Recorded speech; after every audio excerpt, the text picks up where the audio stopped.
Domingo passado, enquanto eu assistia a cantata, aquele momento tão precioso que Deus preparou para nós, usando esses passarinhos de Jesus, né, que cantam aqui na frente, que ensaiam, que são dotados por Deus de tanto talento e usam o dom espiritual do ensino, da exortação, da consolação para nos abençoar. Enquanto eu estava assistindo no domingo passado, uma das minhas netas que assistia comigo começou a chorar quando apareceu a imagem do Cristo sendo crucificado. E o choro era real, o choro era verdadeiro, o choro era profundo, continha um soluço, desespero, uma tristeza muito grande. E levou tempo para a gente falar sobre a ressurreição e o fato de que Jesus havia aparecido aos seus discípulos e os consolado também. E a gente tentou, através dessas palavras, trazer consolo ao coração sincero da criança. Naquele dia, para mim, era um retrato perfeito do que os discípulos viveram, hora ou horas depois da morte de Jesus, dias depois da morte de Jesus, e semana depois ou semanas depois da morte de Jesus. Apesar de terem ouvido tanto sobre a necessidade da morte, Jesus profetizava, falava disso todo o tempo, mas os próprios discípulos tentavam impedi-lo de ir à cruz do Calvário por falta de entendimento, por falta de compreensão do plano eterno de Deus. O sentimento de tristeza tomou conta do coração deles quando viram que Jesus estava na cruz do Calvário e tinha sido levado a um túmulo. Num certo sentido, esses sentimentos são nossos também. Mais de 2000 anos. Mesmo tendo a palavra de Deus, mesmo tendo a evidência da ação de Deus nas nossas vidas, tantas vezes, quantas vezes, mas nós ainda caímos de vez em quando nesse sentimento de ausência, de incredulidade, de dúvida. A coisa mais linda da palavra de Deus é que ela não esconde os sentimentos dos seres humanos, normais como nós.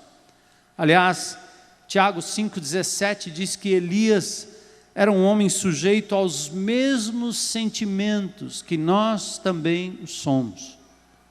A Bíblia não é feita de super-heróis, mas de gente comum, gente como a gente.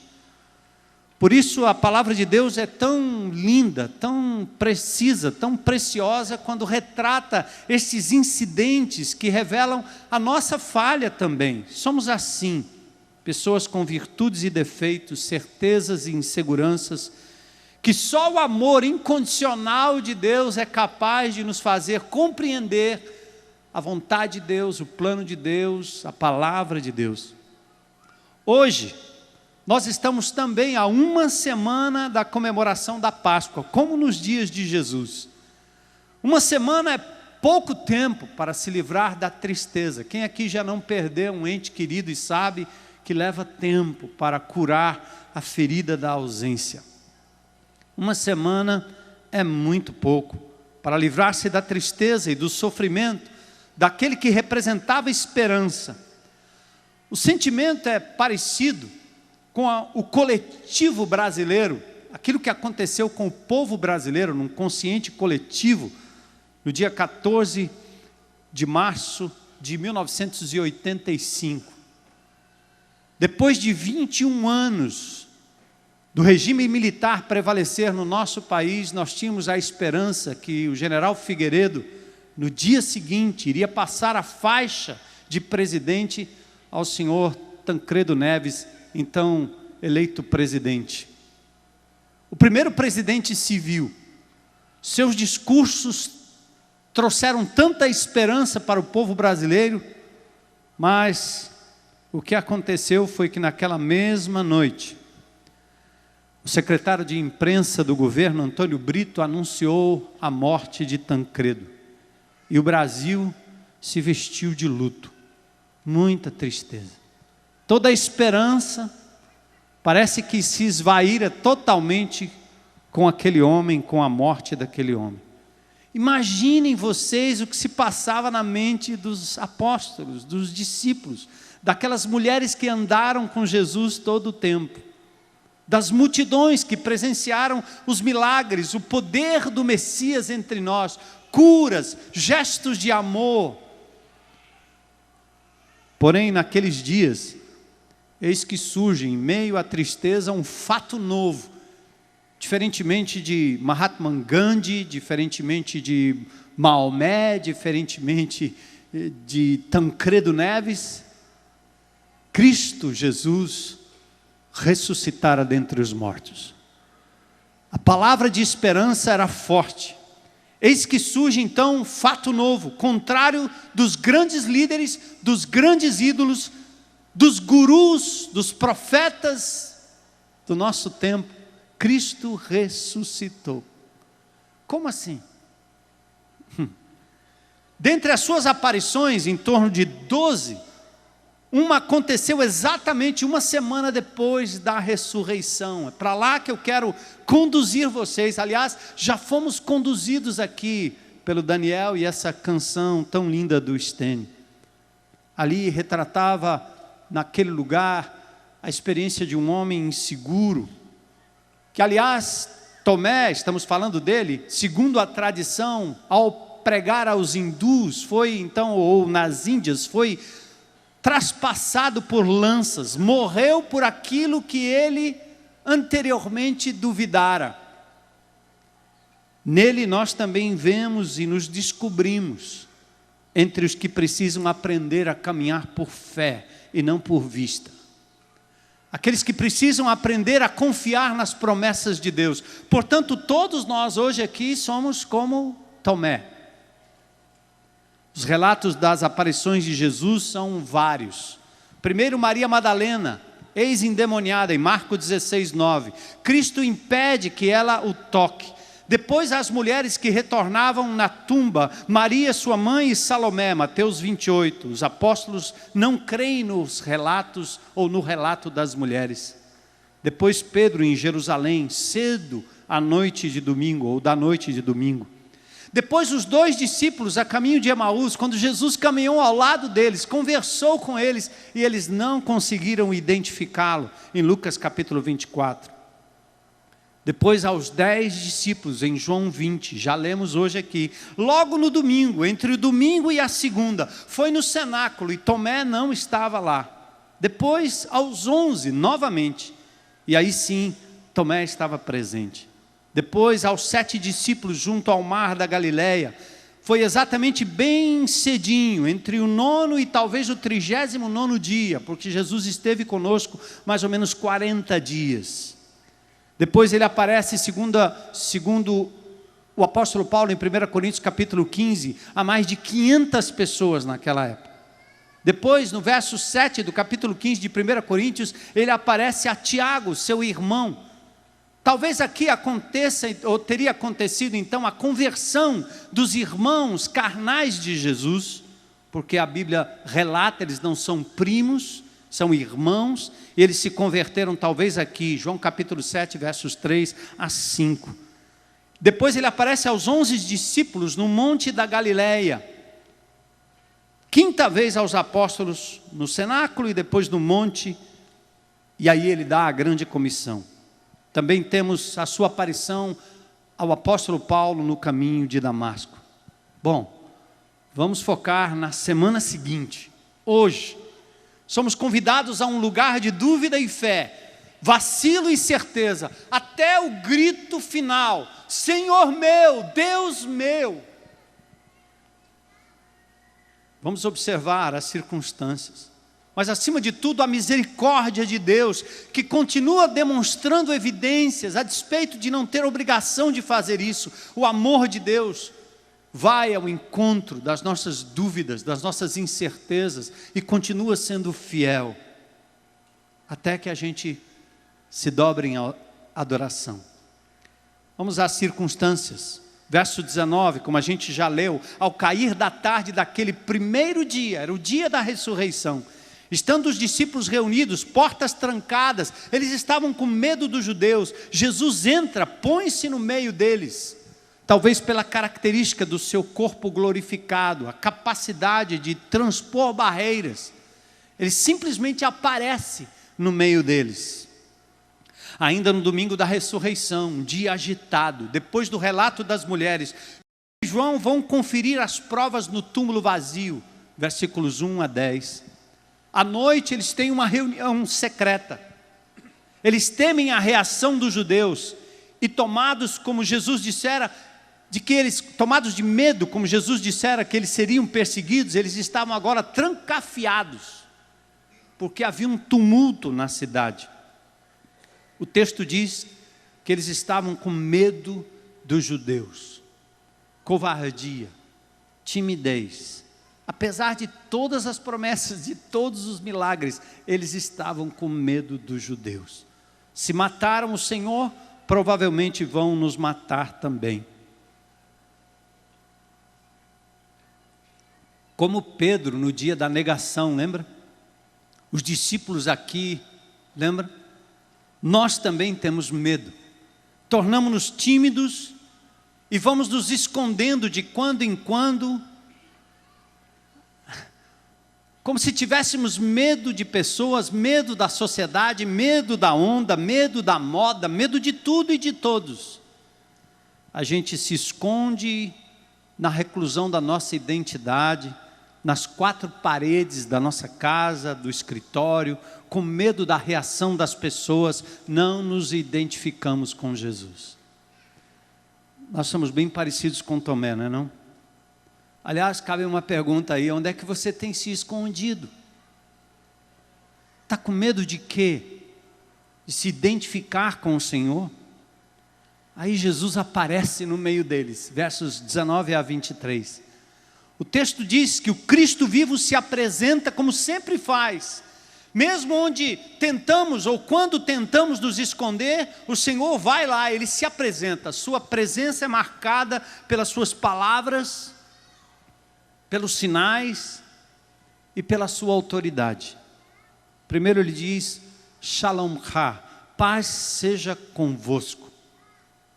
Ele usa um cumprimento hebraico, que significa: eu desejo que vocês estejam plenos, cheios de Deus, plenos. A palavra paz não é simplesmente um lugar onde a guerra não exista, o conflito não exista. A palavra pleno significa, a palavra shalom, a palavra paz, tem uma ideia de que o Senhor está dizendo que você seja encontrado pleno, satisfeito em mim.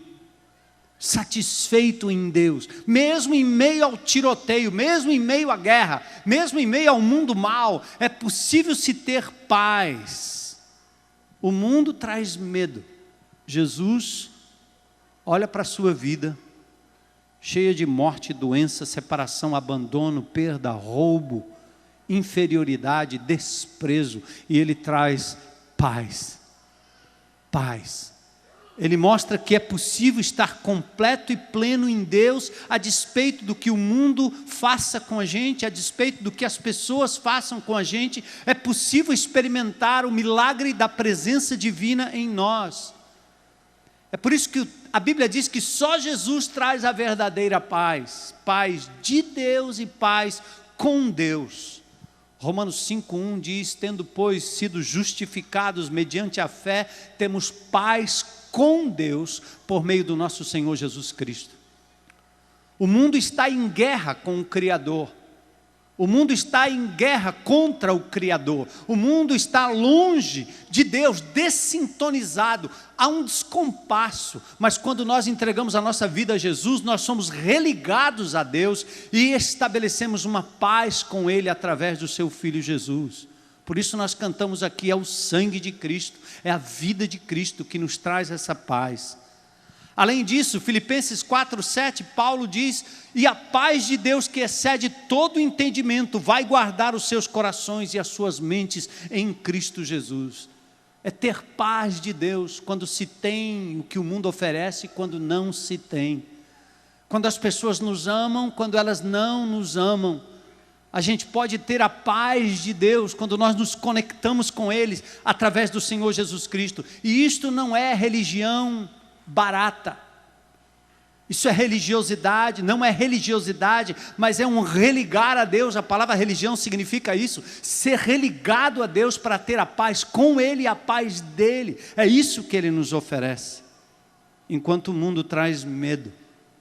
Aquele que acalmou o mar revolto, entra no meio dos discípulos, entra na minha vida, entra na sua vida, entra onde você está, entra no buraco, no desespero, e Ele acalma o nosso coração. Quem tem poder para acalmar a natureza, tem poder para acalmar o meu coração. Jesus entrou lá e disse: paz seja convosco. Além disso, Ele dá um passo além, no meio daqueles discípulos medrosos, incoerentes, inconsequentes, desleais até certo ponto, enrustidos. Tendo dito isso, diz o texto, Ele vai dar um passo adiante. Ele mostra-lhes a mão e o lado, cravos e lança. E os discípulos no mesmo instante alegraram-se quando viram o Senhor. É Ele, Cristo ressuscitou. Aquele era o Cristo que fora crucificado. Ressurreição, era Jesus mesmo, não reencarnação. Não era um outro corpo, não era uma outra pessoa. Aquele que houvera sido ferido na cruz do Calvário, com cravos e lanças, se apresenta depois e diz: põe aqui o dedo. Olha aqui, veja. É Ele mesmo, não outro. Não outro corpo, era o seu corpo. Dando uma ideia daquilo que acontecerá na ressurreição dos mortos. Quaisquer que sejam as circunstâncias em que o Senhor vai lhe levar desta vida para outra vida, pode aspergir as suas cinzas onde você quiser, como fizeram com Chico Anísio. Claro que não foi uma afronta contra Deus, mas os Kennedys fizeram isso uma vez. Se Deus é poderoso para ressuscitar-me dentre os mortos, vou espalhar minhas cinzas no oceano.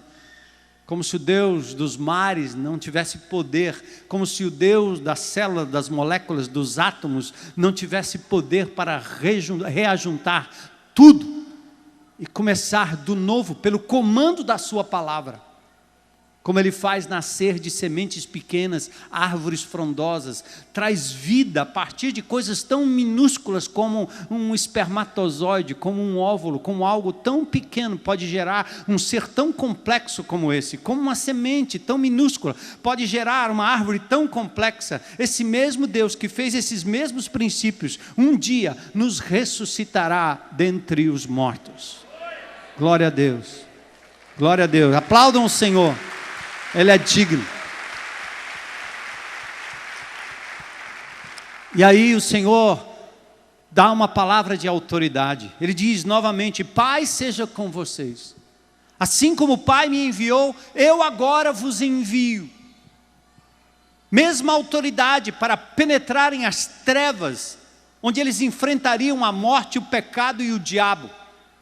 Vão agora. Da mesma forma que o Pai me enviou, com a mesma autoridade, eu agora vos envio. Vocês são meu corpo, minha palavra, minha boca, meus pés, minhas mãos. Vão agora. Para isso precisavam de poder. As armas aqui, poder e perdão. O Espírito Santo foi antecipado como uma espécie de uma amostra grátis do que aconteceria no dia de Pentecoste, quando a igreja foi habilitada pelo Espírito Santo que desceu naquele dia de forma poderosa. O Espírito Santo de Deus, assim como a cruz foi um evento só, o Espírito Santo já veio em Pentecoste como um só evento. Não é muito preciso, biblicamente falando, quando nós crentes em Cristo Jesus cantamos ou pedimos: Senhor, derrama do seu Espírito, porque Ele já foi derramado. Como não é correto a gente crucificar Jesus todas as vezes, todos os dias, toda hora. Ele já foi crucificado. É um evento histórico que tem agora desdobramentos no tempo e no espaço. Basta olharmos para o passado e crermos na ação do Espírito no dia de Pentecostes, que nos formou e nos fez uma igreja, nos fez um corpo, nos fez corpo vivo de Cristo, como Jesus estava vivo naqueles dias. Quando Jesus curou o paralítico, ele disse: filhos, teus pecados estão perdoados. Agora a igreja também teria essa prerrogativa, os irmãos teriam essa prerrogativa, os discípulos teriam essa prerrogativa. Saiam por aí, digam às pessoas que agora há libertação dos seus pecados, é possível você ser perdoado, há poder no sangue de Jesus para se estabelecer pleno perdão. Jesus confiou esta autoridade aos seus apóstolos para pronunciarem uma sentença judicial. Creia, confesse, seus pecados serão perdoados. Tal autoridade foi dada à igreja. Pode ser praticada como mensagem de libertação e de perdão, ou do perdão de Deus como instrumento de restauração das pessoas que estão ao nosso redor. Jesus agora disse: agora é a vez de vocês, vão! Como o Pai me enviou, eu vos envio. Versículos 24 e 25. Tomé, chamado Dídimo ou Gêmeo, um dos 12. Diz o texto que ele não estava com os discípulos quando Jesus apareceu. E os outros discípulos então contaram a ele: vimos o Senhor. Tomé, vimos o Senhor. Você já ouviu alguém falar da grandeza de Deus? Testemunhar da grandeza de Deus? Qual é a sua reação? Você pode acreditar, confirmar na palavra. Quando você abre a palavra de Deus e ela fala ao seu coração, qual é a sua reação? Alguns reagem como Tomé: se eu não vir as marcas dos pregos nas suas mãos e não colocar o meu dedo onde estavam os pregos e não puser a minha mão no seu lado, não crerei. Tomé decide não crer. Tomé é um dos apóstolos. Ele aparece inclusive no relato da ressurreição de Lázaro, em João, no capítulo 11. A tradição diz, como eu já disse no início, que ele pregou na Índia e morreu por aquilo que ele mesmo negara aqui. Nesta primeira visita do Cristo ressurreto, Tomé não estava. E eles disseram: vimos o Senhor. Qual foi a reação? Ele não acreditou. Ele se tornou cético, ele exigiu provas. Apesar das 10 testemunhas, do relato, do clima de euforia, ele decidiu não crer. Uma questão de autoridade: eu não estou acreditando no que vocês estão dizendo. Foi uma escolha deliberada. As testemunhas eram fidedignas, mas Tomé fez da sua razão a autoridade. Ele escolheu voluntariamente não crer. Quantos de nós aqui temos a mesma reação?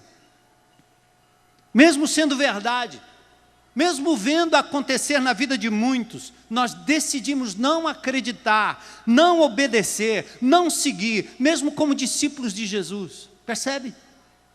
Você toma um outro caminho, outro rumo. Você faz a sua própria vontade. Você deliberadamente diz: eu não vou cumprir esta palavra de Deus. Eu não vou obedecer essa recomendação divina. Eu não vou seguir esta orientação de Jesus. Naqueles dias, eram as palavras dos discípulos. Hoje, nós temos a palavra de Deus. E quantos de nós ainda decidimos como Tomé: eu não vou crer? Queridos, está escrito: salvação é pela fé, santificação é a vontade de Deus. Está escrito: não andeis ansiosos.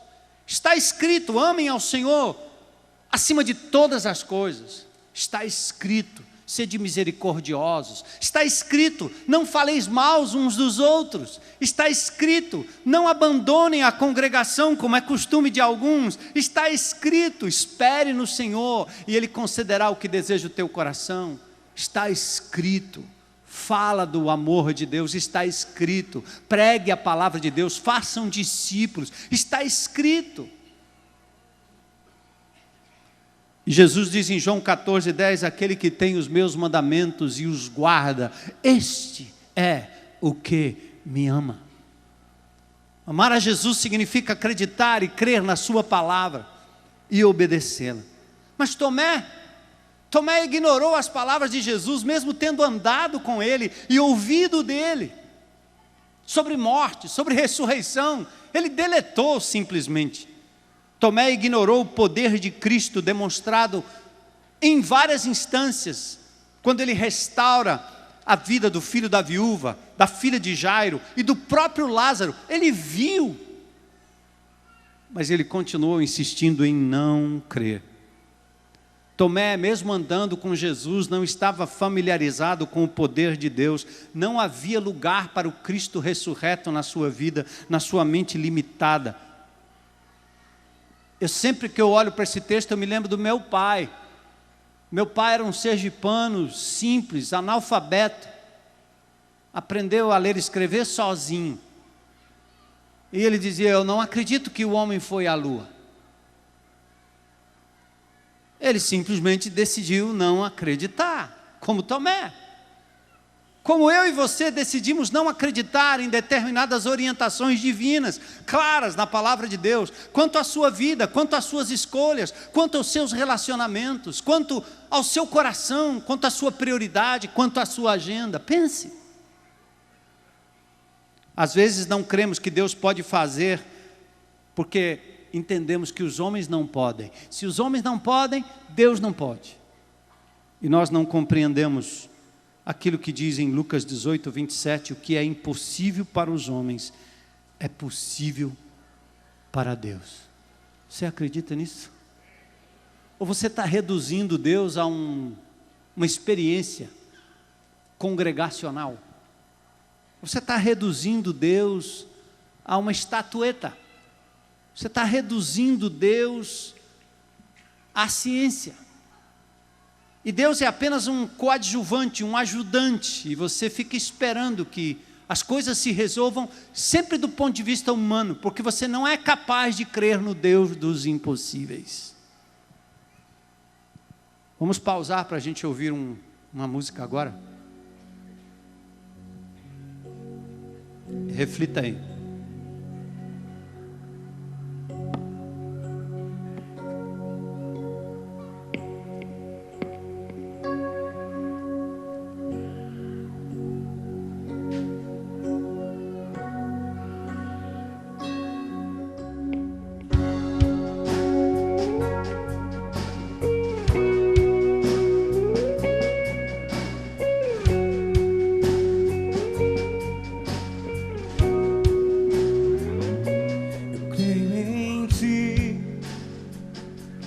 Tua vontade, Deus, eu sei que tua palavra nunca falhará. De fé em fé, esse é o meu caminhar. Não vou temer, pois sei que tua mão se estenderá. Tu és o meu Senhor. Vou temer, porque eu sei, não há algo impossível para Deus, não há algo impossível para Deus. As portas vão se abrir, espero em ti, Senhor, pois sei, não há algo impossível para Deus.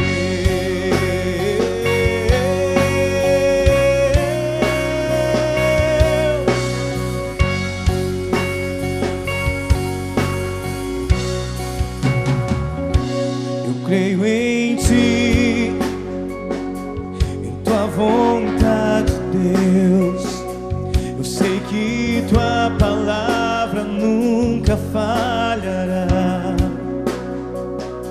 De fé em fé, esse é o meu caminho. sei que tua mão se estenderá.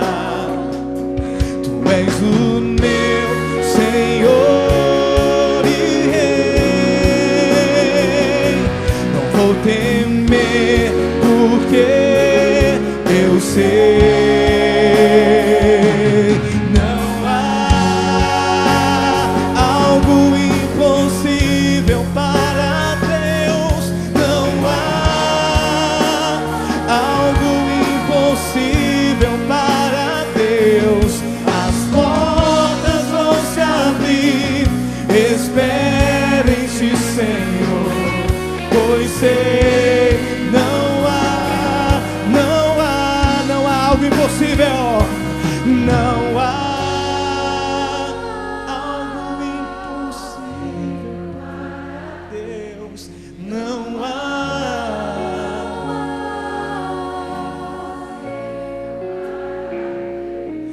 As portas vão se abrir, espero em ti, Senhor, pois sei, não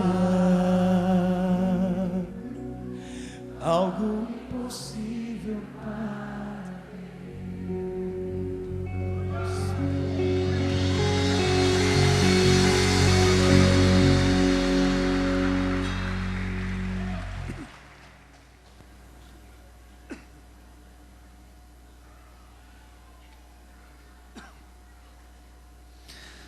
Talvez esse seja um momento de você pensar naquela causa impossível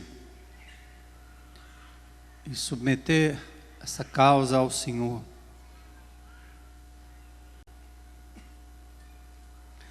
Mas além da questão das causas, ou seja, aqueles milagres que a gente espera de Deus, nós precisamos aprender a focalizar também naquilo que é do nosso comportamento, do nosso caráter, do nosso proceder.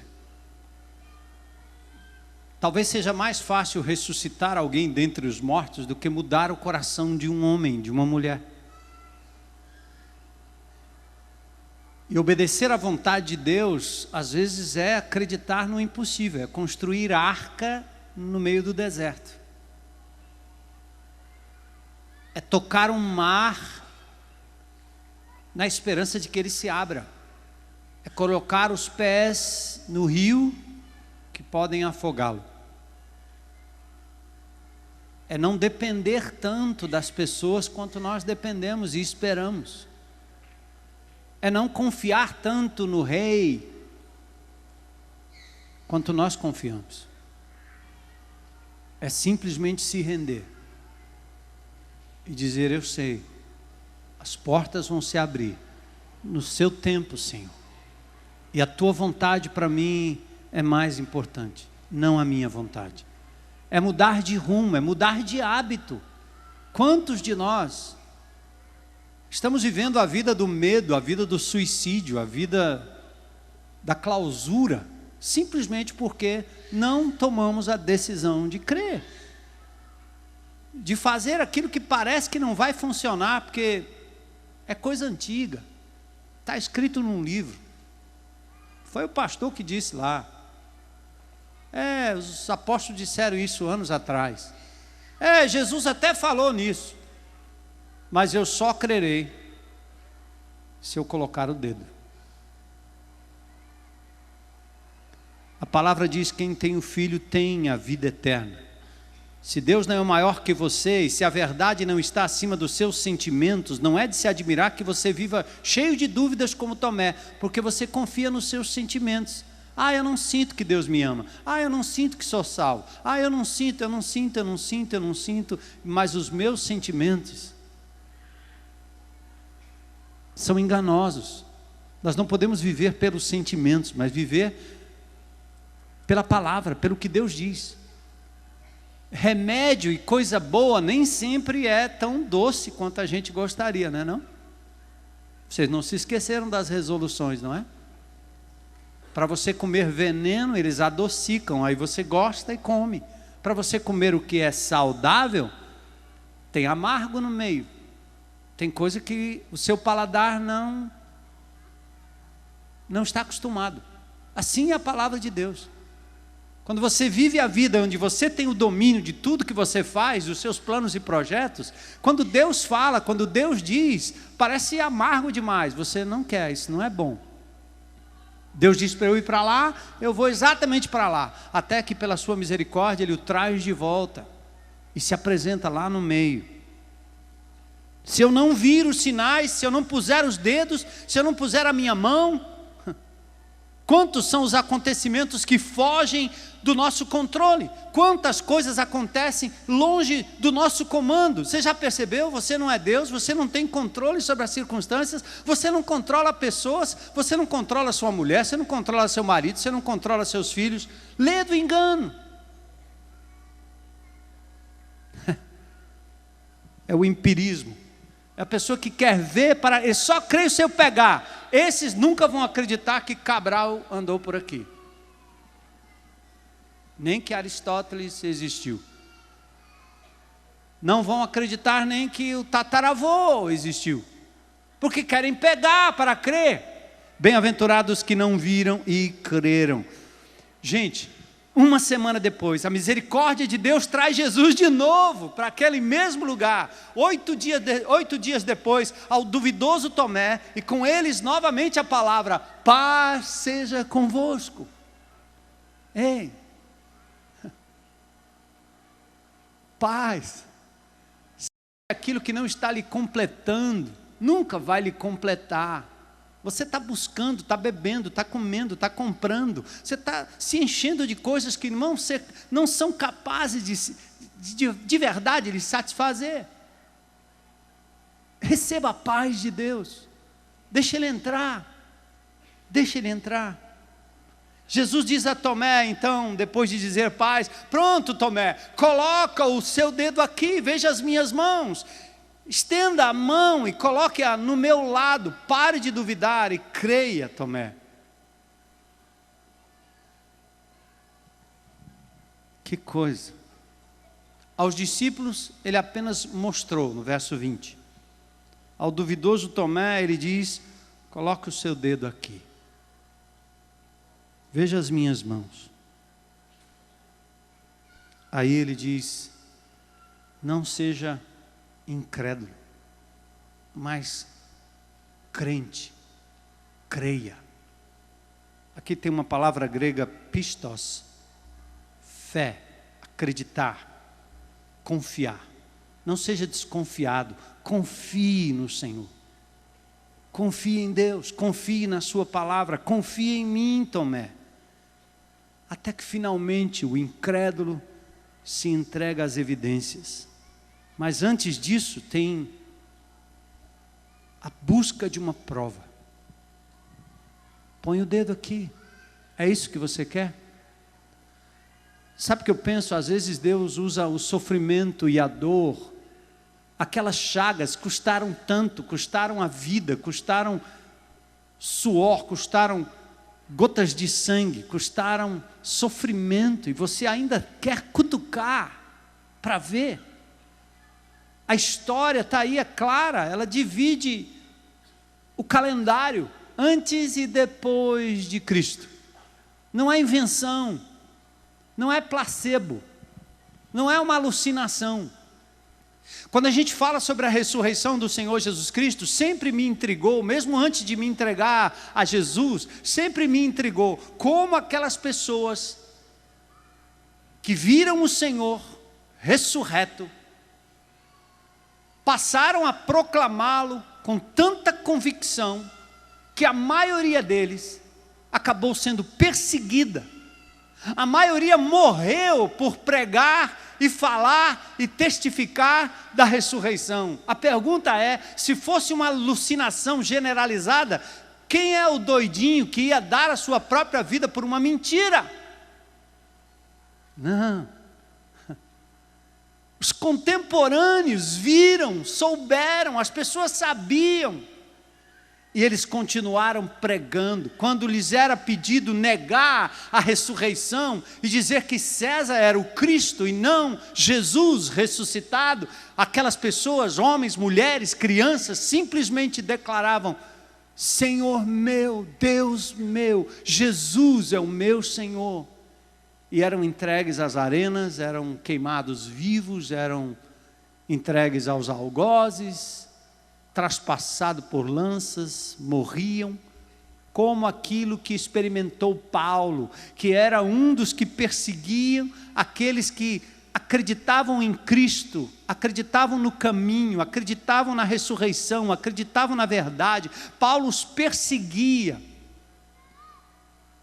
e depois passou a ser perseguido, porque ele teve um encontro pessoal com Cristo ressurreto, porque ele recebeu uma revelação para ser o Paulo que ele foi. Percebe? Não era uma alucinação.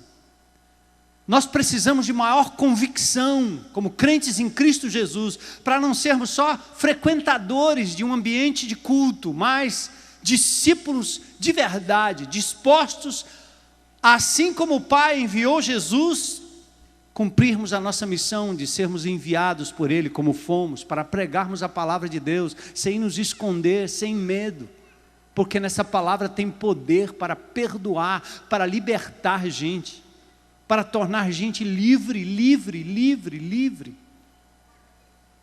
Finalmente, o incrédulo se entrega, mas não antes sem querer a prova. Eu vou pedir para o Daniel cantar de novo aquele cântico. A música é importante, não só quando a gente canta, também quando a gente ouve. Hoje à tarde, enquanto eu meditava de novo e me preparava para esse texto, ligo a música e vou ouvir alguma coisa, sempre. A música também é uma forma de ministrar o nosso coração. Se o Daniel estiver por aí, vem, Daniel. E a gente vai ouvir de novo essa música do Stênio, porque ela é para nós um parâmetro de quem nós somos também. Ela nos leva a refletir como nós agimos com Deus. Chega! Está na hora da gente de verdade acreditar naquilo que o Senhor disse, seguirmos os seus passos e não duvidar. Veja lá, ouça, presta atenção. Coloca os dedos em minhas mãos, vê bem que estas chagas são reais. Quem precisa ver se fere mais, não é tão difícil acreditar. Feliz é quem crê sem me tocar. Quem precisa ver se fere mais, não é tão difícil acreditar. Feliz é quem crê sem me tocar.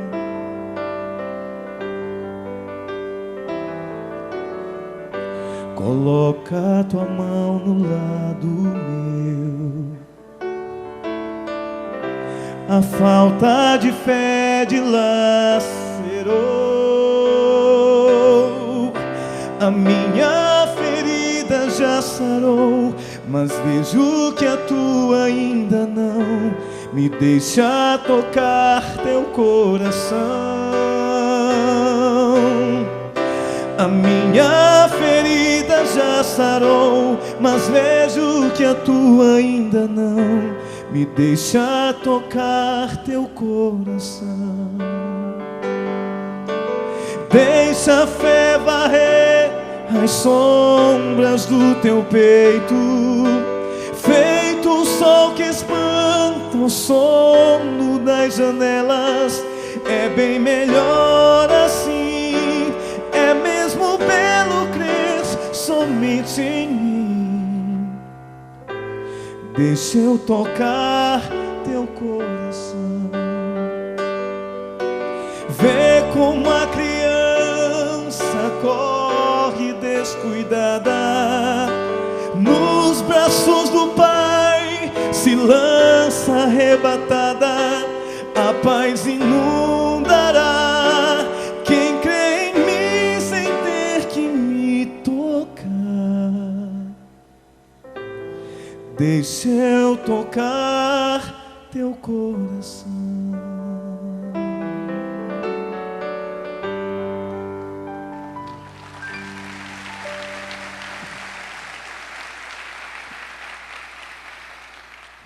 Finalmente, o incrédulo se entrega às evidências e responde em certeza e adoração.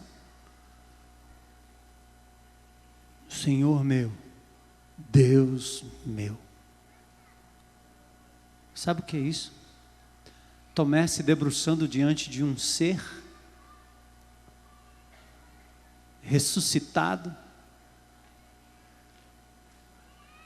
e declarar: Senhor meu, Deus meu. Ele se coloca como alguém que está diante do dono, do Senhor. Não é um pronome de tratamento, não é o seu Zé, é o Senhor, o dono, dono meu, dono da minha vida, dono dos meus prazeres, dono da minha mente, dono do meu corpo, dono das minhas coisas. Senhor meu, Deus meu. A Bíblia não fala se Tomé colocou os dedos nas feridas, mas ele creu em Jesus. E por que ele creu? O Senhor disse: porque me viste, creste. Bem-aventurados que não viram e creram. Bem-aventurado pode ser você hoje à noite. Bem-aventurado podemos ser nós, coletivamente aqui. Nossa sociedade insiste em transferir a autoridade de Deus para o homem decaído. O que o homem diz é verdade. Esse homem perdido, cheio de teorias que ele mesmo não consegue provar se funciona de verdade. A sabedoria do mundo não consegue melhorar o ambiente, o meio ambiente, a terra que vivemos, muito menos a mente, as emoções que se quebram e se arrebentam. Diante de tanta tecnologia, os homens estão cada vez mais quebrados. A sabedoria do mundo não consegue melhorar o ambiente, tampouco a mente e as emoções daqueles que insistem em duvidar do poder de Deus. A lente humana não consegue ver Deus, por isso o projeta nos ídolos, nos cantos, nos nichos, nas praças, nas pessoas, nas coisas, nos objetos. Nós vamos projetando Deus, uma imagem que é uma caricatura do Criador. O Deus da ressurreição não cabe num tubo de ensaio, não cabe nos laboratórios daqueles que se recusam a crer, por isso eles se recusam a crer. Deus é muito maior do que a própria ciência. A religião dos seres humanos hoje, da nossa sociedade pós-moderna, ela tem como base a lógica e os sentidos, enquanto eles vão se destruindo em nome de um suposto amor, de uma suposta paz. Eles não concebem o Deus dos milagres, o Deus do infinito, o Deus de misericórdia, o Deus da ressurreição. Eles não concebem. Mas os crentes também precisam. E hoje à noite eu quero convidar você a um momento novo, a um novo encontro com o Cristo vivo, tá? Estamos aqui reclusos com medo do que está lá fora. Talvez entramos aqui por medo, com medo. E eis que Ele entra e pela sua palavra nos diz: paz seja convosco. E se você ainda duvida, está aí a história, as chagas.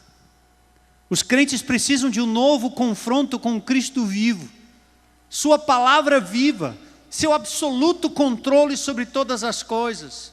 Cristo está vivo, o seu Espírito atuando entre nós. Temos a sua palavra e podemos ser bem-aventurados, felizes, se decidirmos viver pela fé, crer, obedecer. Hora de respondermos, não é não? Senhor meu, Deus meu. Senhor meu, Deus meu. O primeiro convite que eu quero fazer hoje à noite tem a ver com aquelas pessoas que talvez, ali na tendinha, lá na internet ou aqui, têm passado por sentimentos como este de Tomé.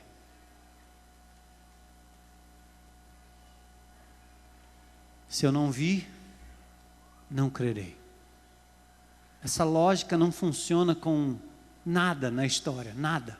Porque você não viu, você não estava aqui. Mas existiram pessoas, momentos, fatos. Jesus é a mesma coisa. Há 2000 anos atrás ele esteve entre nós. Deixou a sua história registrada na vida de homens e mulheres que deram suas próprias vidas. Esse evangelho continua ecoando e fazendo transformações poderosas na vida de pessoas sem esperança. Você quer mais evidência? Eu quero lhes convidar hoje à noite a dizer: Jesus, eu te reconheço. Eu quero te fazer hoje o meu Senhor, meu Deus, meu tudo, meu mestre. Tem alguém aqui nesse auditório hoje à noite com uma coragem, como se nós estivéssemos numa sala? Glória a Deus.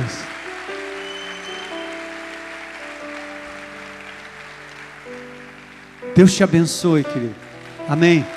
Eu vou convidar vocês a virem para cá com amados líderes de grupos pequenos. Venham para cá. O culto não terminou. Nós não terminamos. O Espírito de Deus está agindo aqui ainda. Não distraia. Não distraia o que o Senhor está prestes a fazer aqui. Eu quero convidar você que hoje à noite quer se identificar com Jesus a vir aqui à frente. Venha com os irmãos, com amados. Venha líderes de grupos pequenos, venham para cá também orar e abraçar essas pessoas. Venham. Tem mais alguém hoje que está dizendo: eu quero crer, quero confiar, eu quero seguir Jesus, quero ser discípulo do Senhor? Pode vir.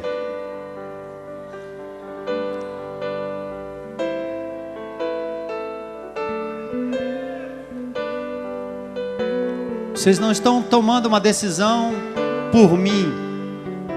Eu sou um discípulo de Jesus, cheio de dúvidas, mas crendo hoje. Quero crer amanhã e depois que Jesus vive, que Ele ressuscitou, que Ele não está contido numa igreja A, B, C ou D, na vida de A, B, C ou D, numa estátua A, B, C ou D, mas Ele está vivo à direita do Pai em majestade, um dia voltará. Pode vir. Pode vir. Senhor meu, Deus meu, Senhor meu, Deus meu.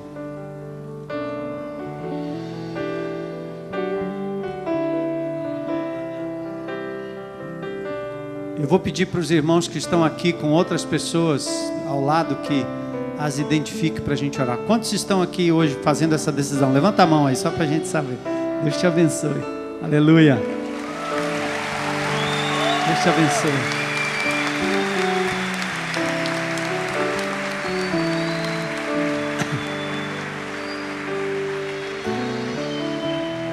Venham para orar com essas pessoas aqui. Venham. Por favor, não deixa ninguém aqui sem um ombro amigo para abraçar e orar. Venham.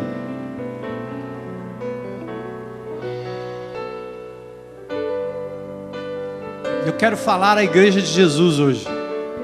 Aliás, já falei, né? Mas, amados, nós estamos aqui na mesma situação. Estes estão crendo, talvez porque estão ouvindo pela primeira vez com clareza. O Espírito tocou, mas a gente tem ouvido tanto. Nós estamos como os discípulos do caminho de Emaús, né? Ei, Jesus foi, Ele era. Olha o que fizeram com Ele. Até que eles ouviram a palavra do Senhor e o coração ardeu.